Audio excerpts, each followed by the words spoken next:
think, like I usually say as an intro on these calls, lots going on. As much of you will be doing working from home, definitely is not it's not an easy thing, is it? You know, I think we're all working harder than ever, but we've been keeping an eye on our own team and checking in with Scottish and British Chambers this week.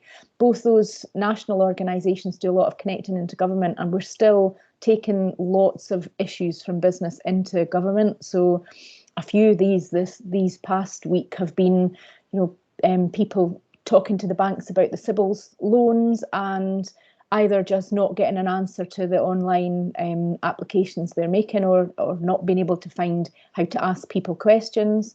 We've also had some that have had their applications accepted, but then the promised paperwork is not kind of coming through quite as fast as they would like.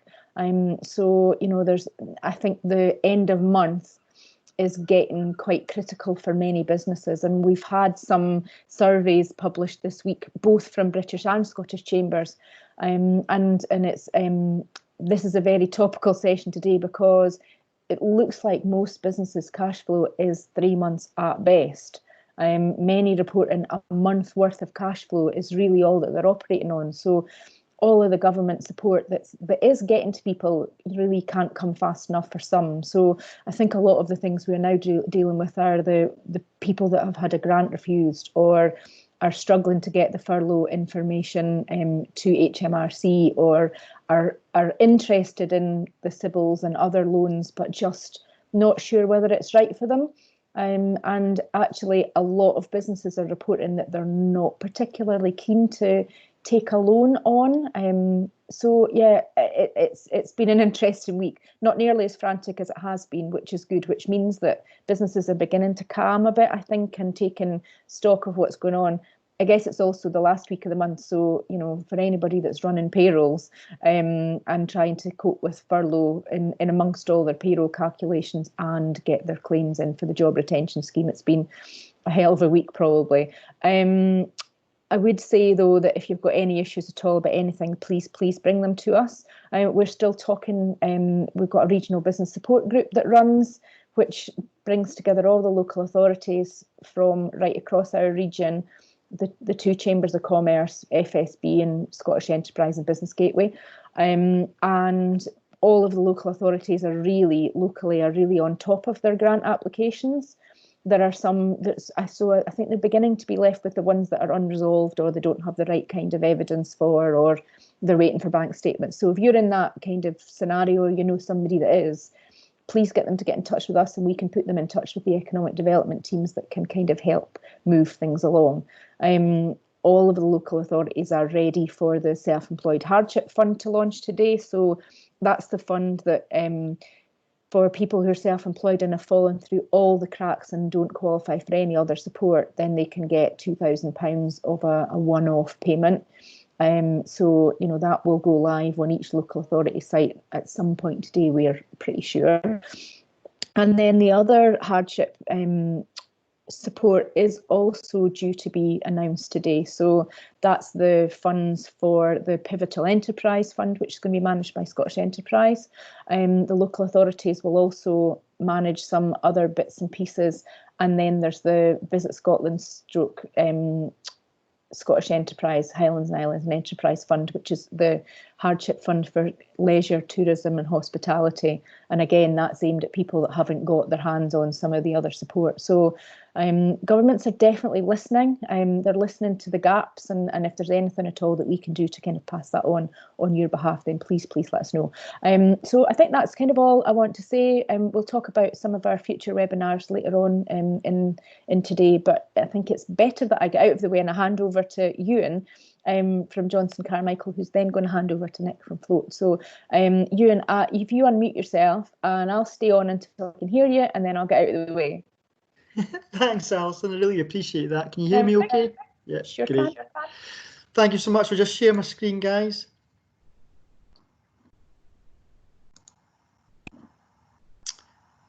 hopefully you can all see that. If I can get maybe getting a nod from Alison, that's brilliant. Thank you, Alison and Sarah. That's really helpful, that kind of precursor to this presentation here. So yes, I'm Ewan Bolt. I'm the Head of Digital Solutions at Johnston Carmichael. I've worked with the company for about 3.5 years now, and yeah, I'm heavily involved in working with a range of clients to give them the management information, cash flow forecasting being one of those things, on a regular basis. So yes, so today we'd like to cover cash flow forecasting and how to remain cash resilient during this particular period of time, but also beyond as well. So these practical steps will actually hopefully keep your businesses in a good, strong, robust shape for months and years to come. So I'd like to cover off 3 different areas. One, your customers, the suppliers and staff, the key stakeholders within your business, that customer communication that's so important, supplier negotiation, and then the various government incentives to help your business and your staff that Alison kind of mentioned there as well. Then the practical steps to improve your cash flow. So that's the money in, the money out, and then the visibility of that. And that's where I'll hand over to Nick, who will give you a kind of really good background into an application called Float, which is a cash flow forecasting application. It's real time, it's cloud based, and it's just how technology can really help and support that your business. Okay, so your key stakeholders, your customers. So this is something that we have to do as a business, and I'm sure you guys as well, but stay close to your customers. Speak to them regularly, contact them through the kind of usual channels, whether that's social media, email, or phone.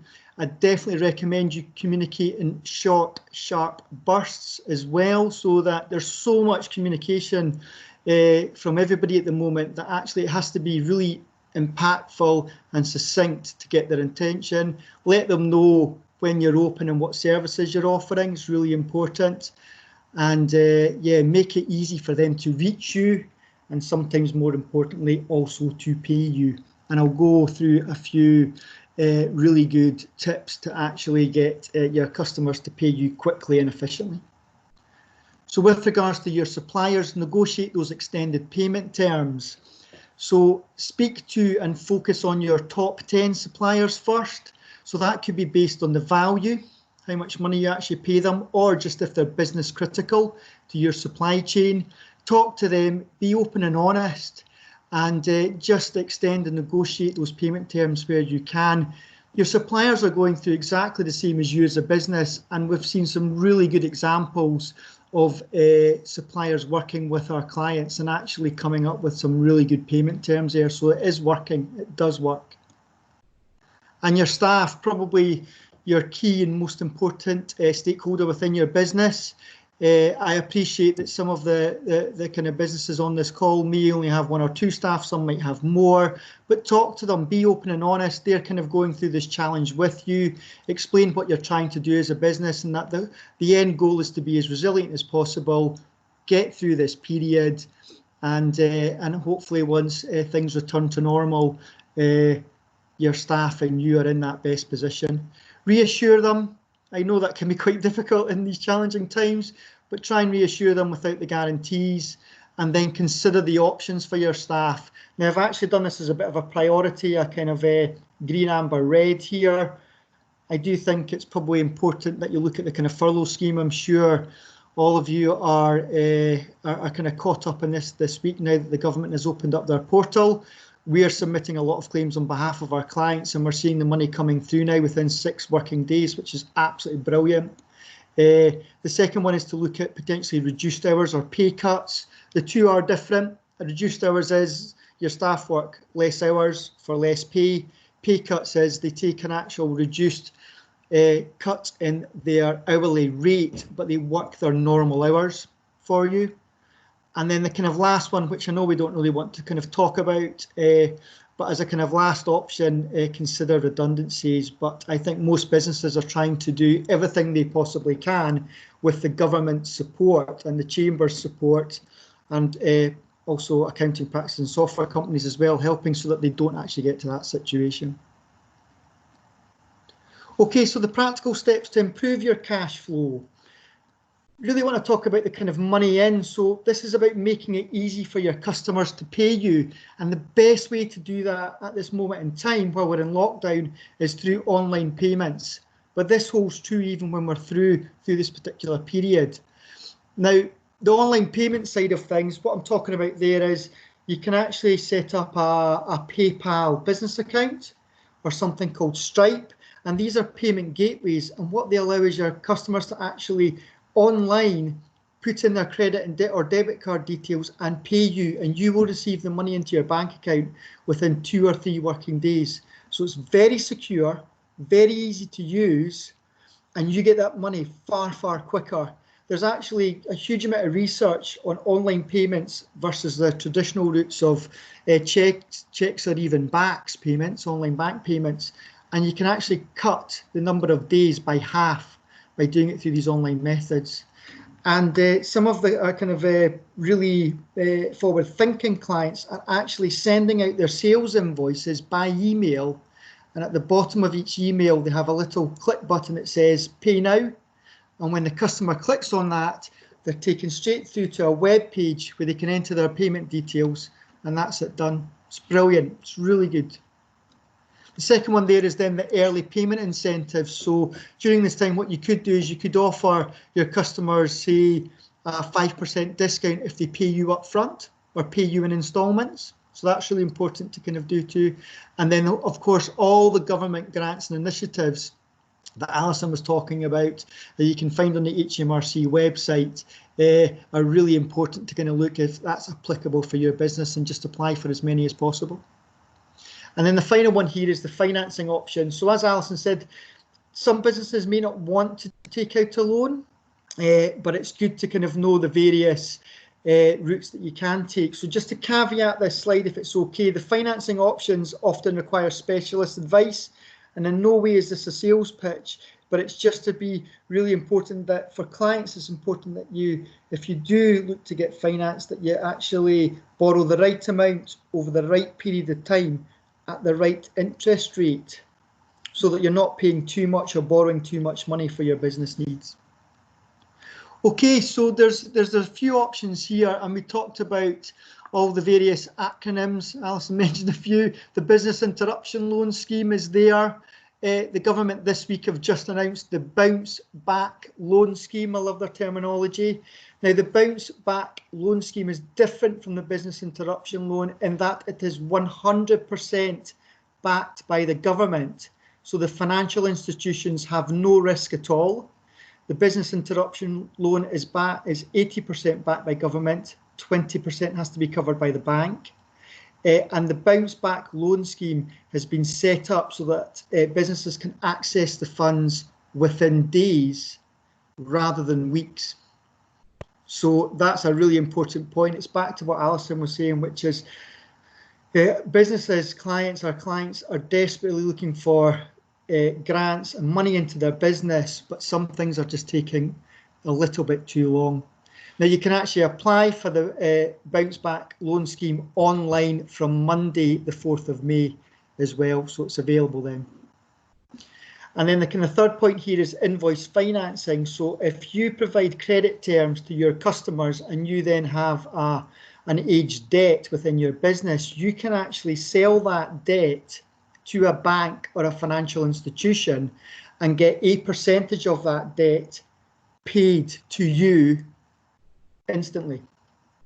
Okay, so there is a fee for this, and often they'll pay a percentage of the debt, so it could be 70 or 80% of your debts, but it's a way of selling on your debt to a financial institution and getting that money into you quickly. So that's certainly something to consider if it's right for your business. And then the last one is the non-traditional investment route. So that could be a new investor into your business, but just another way of getting money into your business. Okay, and so then the money outside of things. So yeah, talked about this briefly. So you can negotiate those extended payment terms and payment holidays where you can. Renegotiate any current overdraft or loan arrangements that you might have with your bank. Again, we're seeing some really good examples of banks offering interest-free overdrafts. and extended loan arrangement payment terms or payment holidays. So again, just pick up the phone to your bank if you've not done that already. And then reduce your fixed costs. So this is, I'm talking about your large overheads where you possibly can. So outside of the kind of staff and the furlough scheme, this is just other kind of big fixed costs that you might have within your business, and start with those highest ones first. Visibility side. So I've got another few slides just to go through, but after that I will hand on to kind of Nick. So the visibility side of things is really producing a short-term cash flow forecast. So that could be 1 month, 2 months, 3 months out. So important for your business right now. And look at your cash balance, look at your bank on a daily basis. I know that almost seems like overkill, but some of you are probably doing it already. But monitor that cash balance once you've produced that forecast and see if it's differing from your forecast, and then take that corrective action as early as possible. So that's revisiting the money in, the money outside of things there.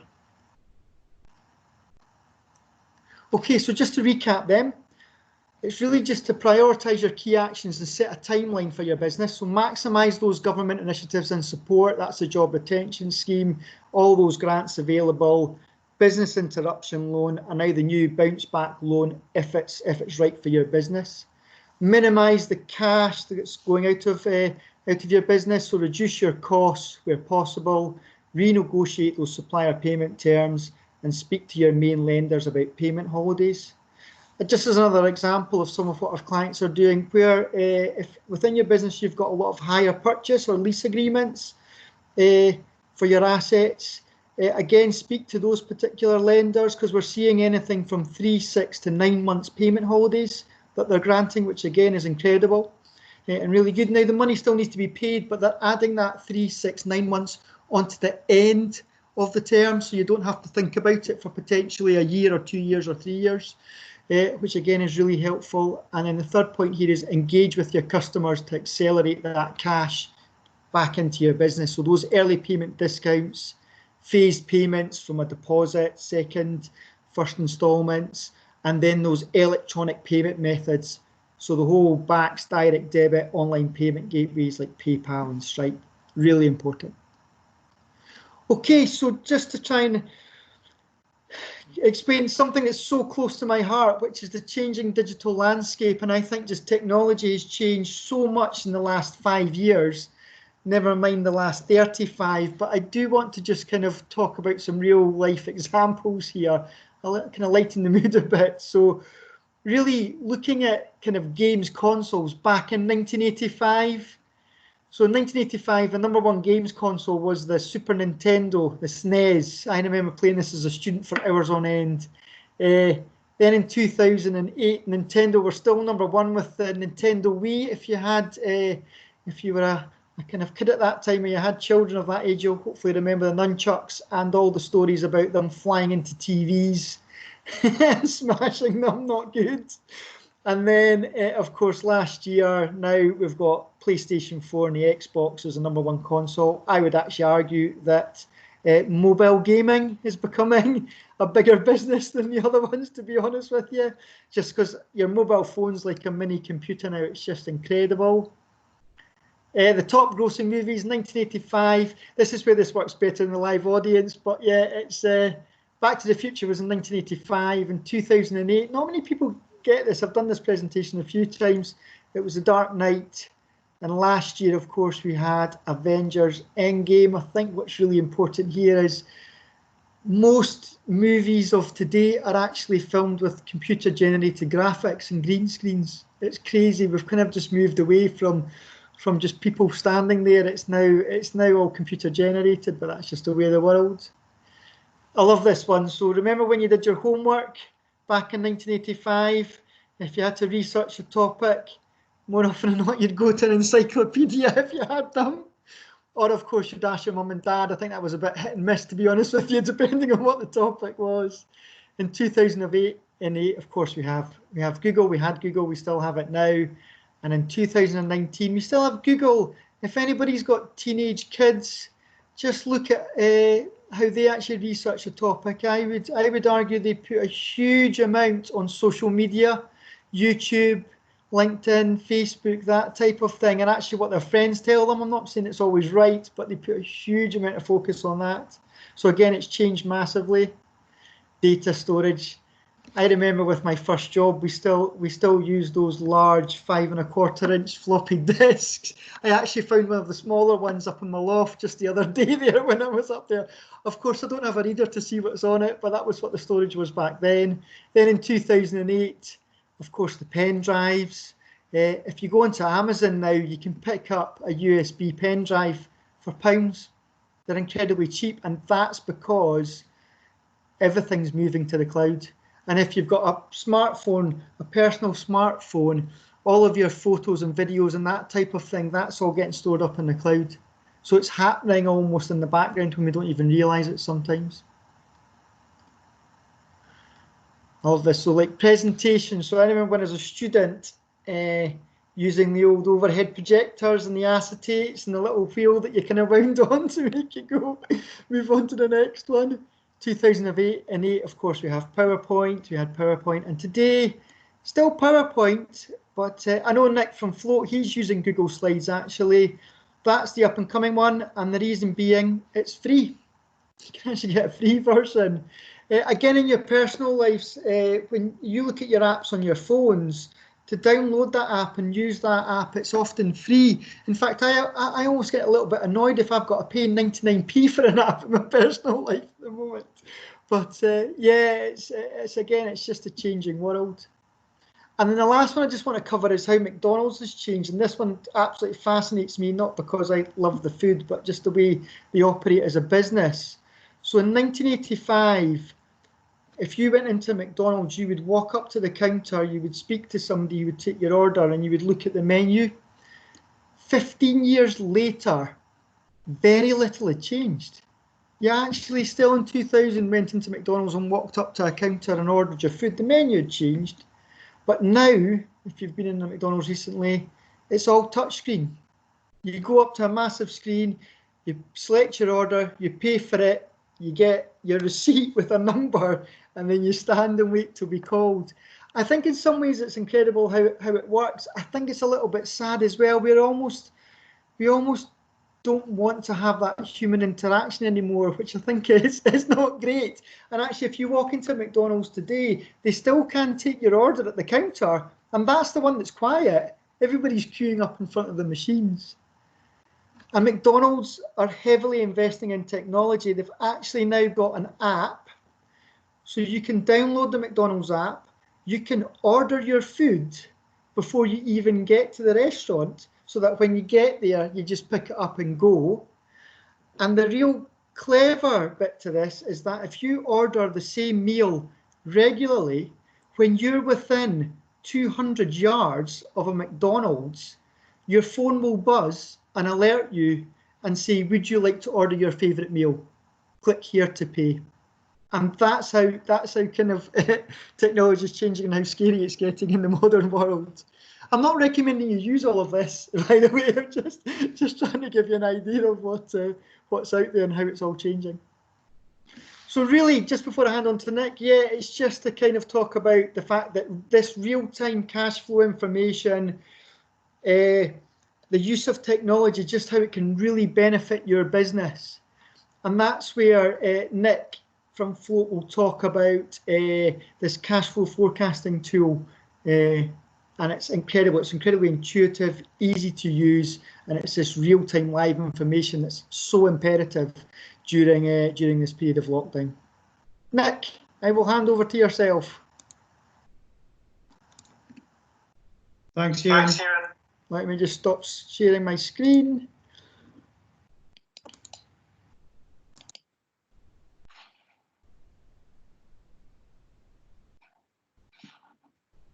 Can everyone see my screen? Yeah.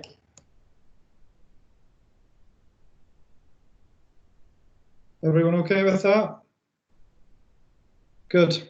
Thanks, Ewan. So Ewan's covered a lot about the sort of advice about the ingoing and the outgoing, as well as sort of informing you how to eat more efficiently from McDonald's. I would probably add something else to that list in terms of how technology is moving on, and I'm obviously biased because, you know, of my role at Float, but this is, you know, I think Excel on that list potentially. It's obviously is still a massively used tool by businesses and accountants, and it's, you know, I guess when we're thinking about our competition, then Excel is still really the biggest competitor to something like Float. And I'm hopefully going to give you some insight as to why Float is potentially a better option than using Excel. So I think that real-time cash flow insight is really super crucial. Our mission is really to help small businesses understand their cash flow and plan that cash flow. And, you know, I think we're in a really privileged position at the moment to be able to provide help. Float is certainly not a magic bullet, it's not a wand, but I think, you know, what you really need is that information and insight, and Float can help you provide that. So what I'm going to just cover off, Ewan's covered a good few things. So why proactively cash flow and scenario plan? So it's not just about that cash flow forecasting, it's giving yourself a forecast to be able to then build what if scenarios. My background is that I was managing partner of a creative agency for a lot of years, small business, and I don't know about anybody else, but I just perennially thought, what if that happens? What if I win this? What if we lose that? What if we? And I think right now there are bigger what ifs than ever before. So what are the major challenges? Ewan's covered many of those and how to tackle those challenges, and then I'm going to do a risky thing, but I'm going to give a live quick demo of Float, so hopefully the Wi-Fi hangs together. I did want to start with just a little bit of a chat about being proactive versus reactive, and I think this is definitely when people are talking about the challenges that they're facing on the back of the COVID-19 pandemic. I think it's really easy to think, well, when it's all over, everything will go back to normal. And I think there's been a lot of chat about the fact that there will be a new normal. The economic outcomes of what is happening right now are going to be longer term. Depends on the nature of the business, of course, but, you know, cash reserves that businesses have built up are largely going to be gone.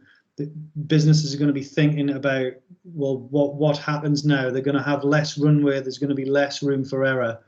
And the one thing that I really we often struggle with Float and just generally with cash flow planning is how important it is to businesses versus how many businesses actually have a proper handle on it.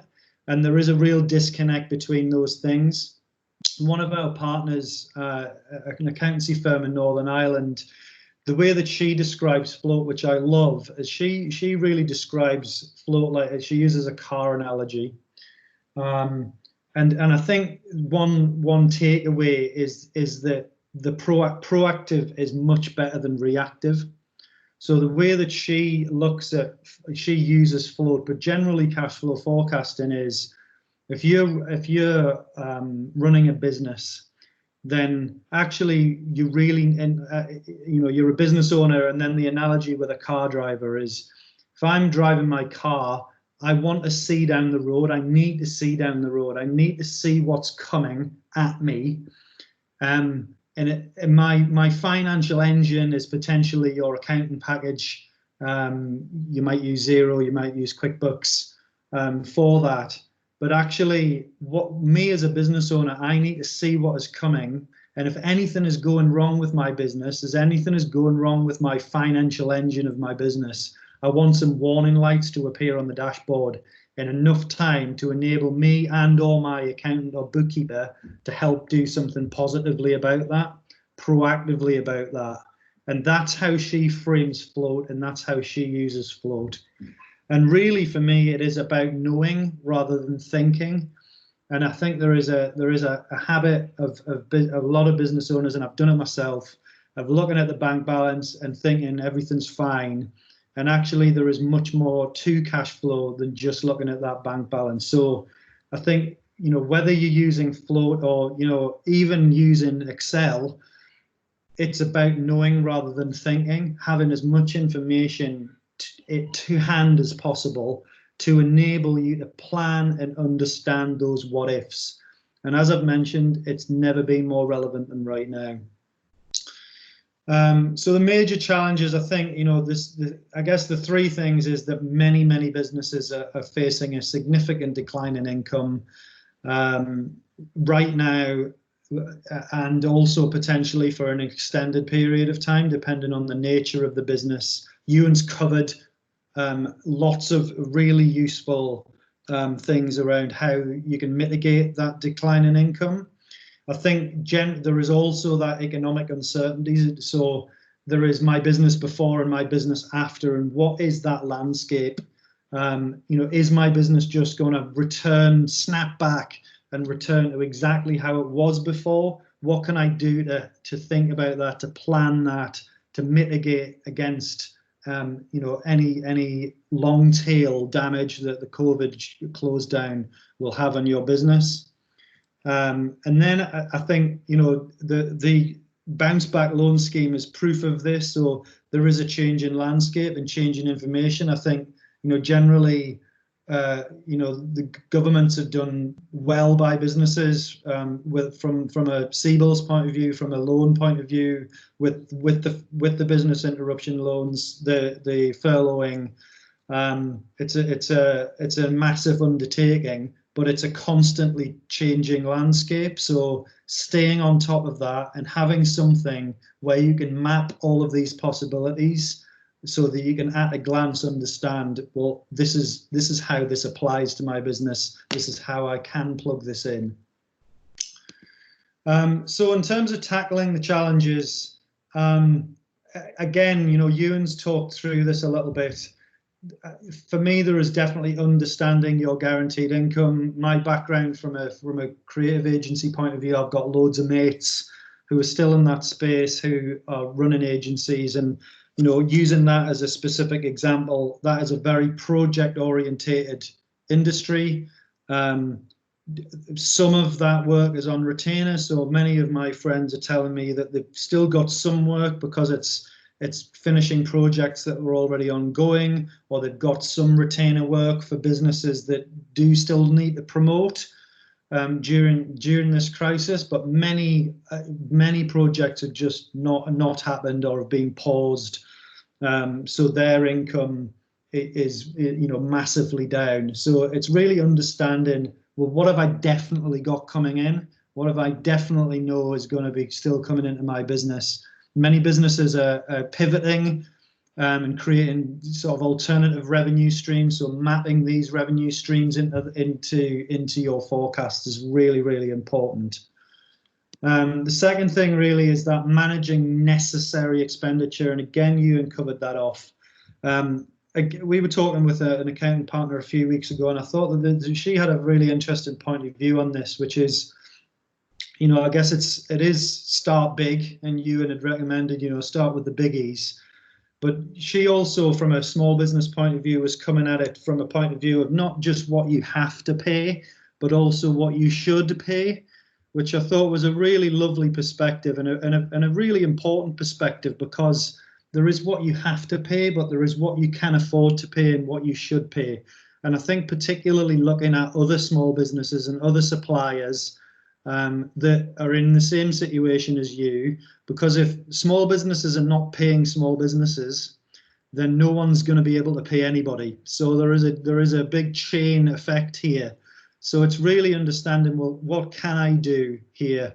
And there are obviously things that you need to pay, but there are also, if you can afford it, is thinking about things that you should pay. And Float, I'll get to Float in a moment, but Float can help you manage all of these payment dates within the tool. There's then understanding that non-essential outgoings. So once you've done that, is then working through, well, how can I get extensions on payments? Can I move this out? Can I pause this? So once you've done the essentials, there's then working your way through a prioritized list of those non-essentials and understanding, well, actually, if I can pause this, I will, I should. Should I pay this? Renegotiating on deals. There are lots of opportunities to do that right now, as Ewan has mentioned.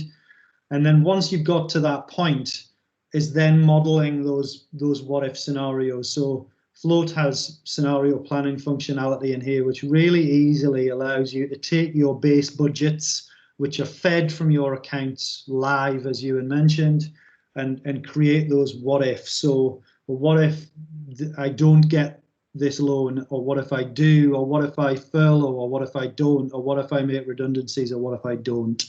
And there is a lot of flexibility to be able to model this out. And again, obviously, I'm biased because, you know, I'm from Float, but I think, you know, Float allows you to do this really visually and easily, and you don't, no offense, Ewan, but you don't necessarily need to be an accountant to use it. So I think, you know, how can Float help during this? What I'm going to do just now is I'm just going to go and I'm going to bounce out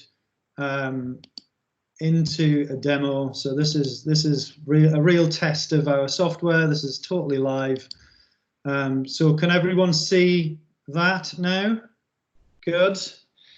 So this is the first screen that you see when you access Float. So a little bit of background about Float.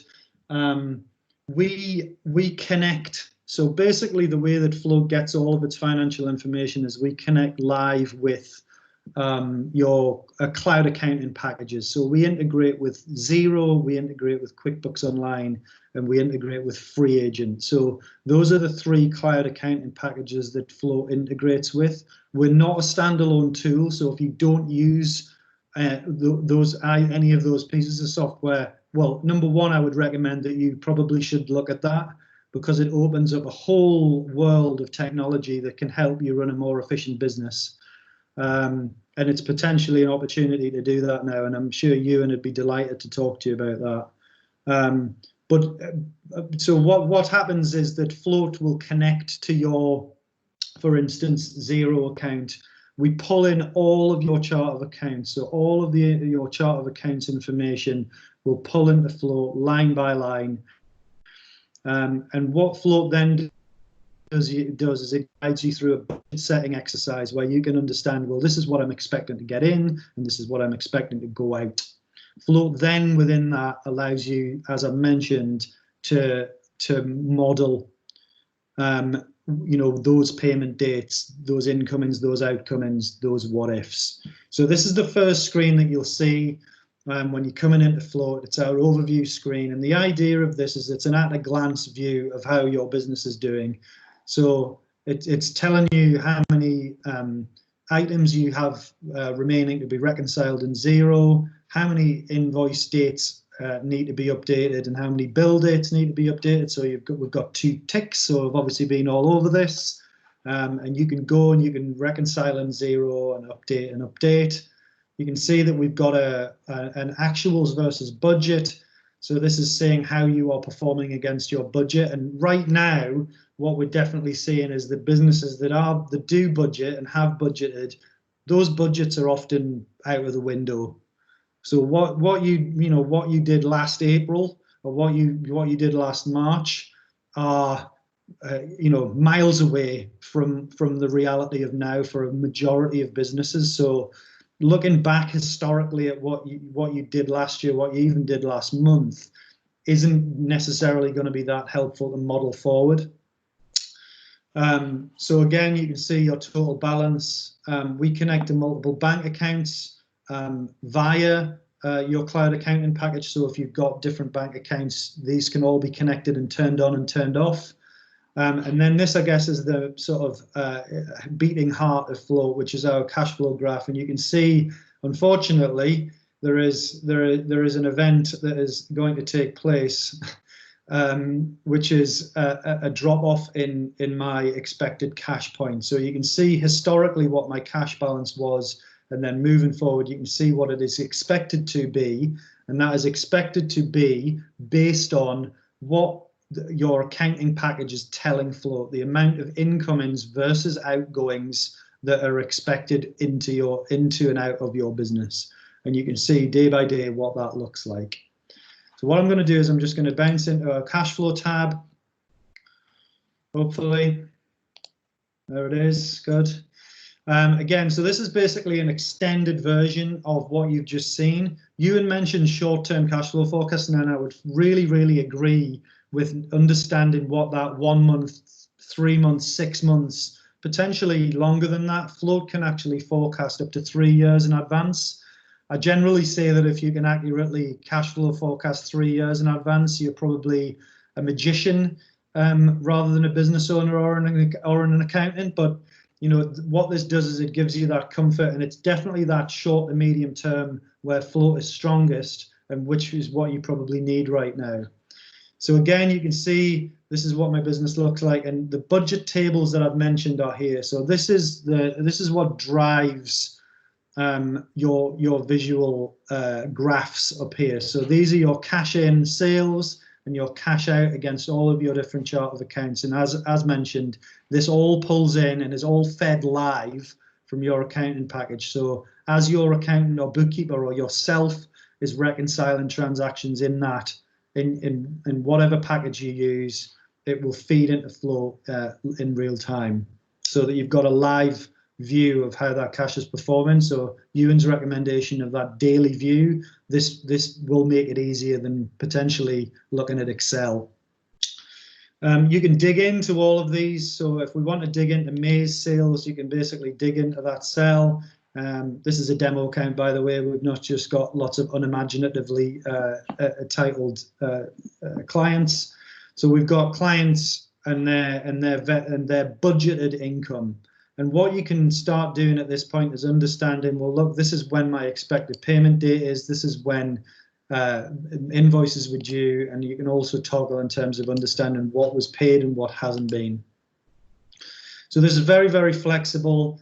We offer a daily breakdown view of this. So this is really handy at the moment, because actually what you can do is you can set dates. So sorry, my sync bar is over the dates, but basically what I can do is I can say, well, show me the 30th of April to June the 1st. So just show me next month, or just show me next week. And what that does is it breaks down day by day what we're due to have coming in and what we're due to have going out, and you can see the effect on your cash flow. The really, really important thing at the moment, as Ewan mentioned and I've mentioned, is understanding, well, what have I got? What am I expecting to come in? And what do I know is going to come in? And what do I absolutely need to pay? So these two tabs, the invoices due and your bills to pay tabs, are particularly important right now. So if we go into our bills to pay, we can stay here. You can understand, well, actually, here's the original due date and the expected date for all of these suppliers that I need to pay.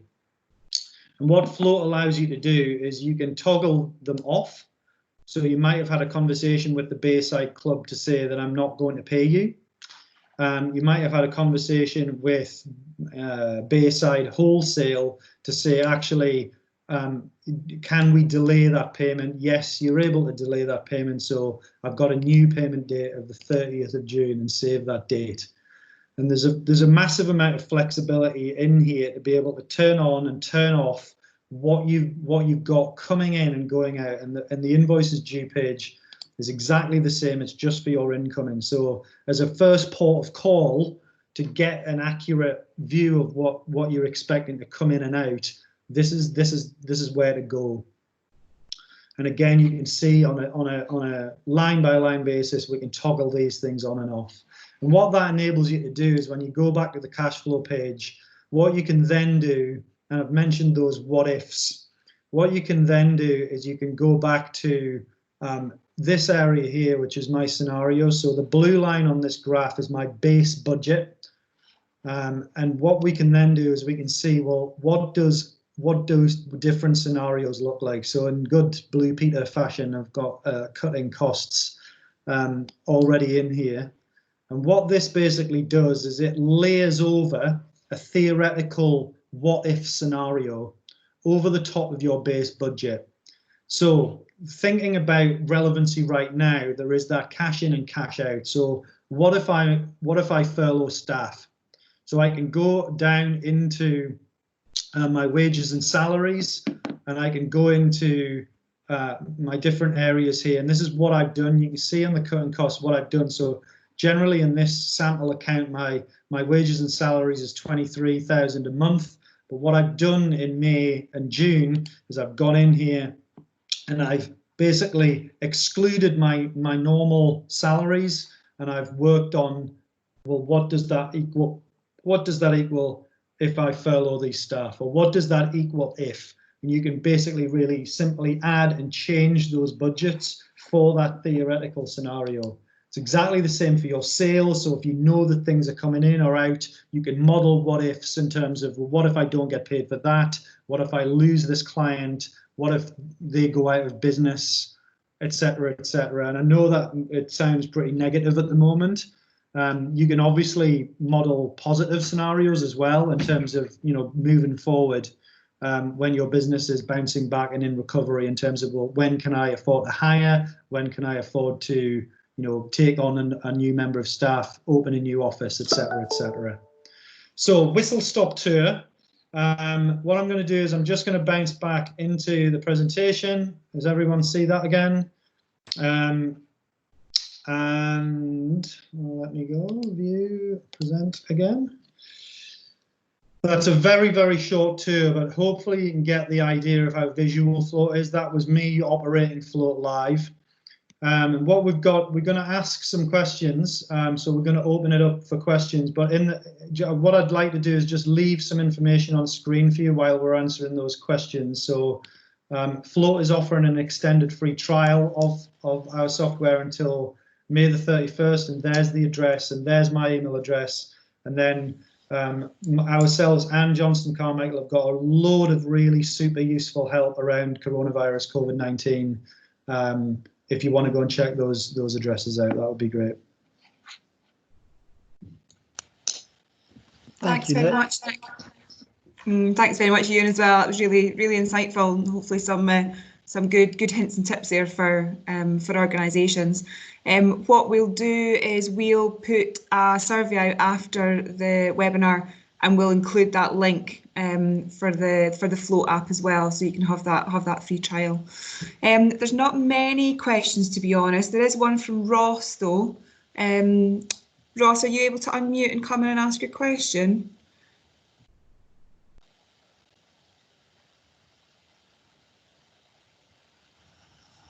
I know Ross is had a few issues with it.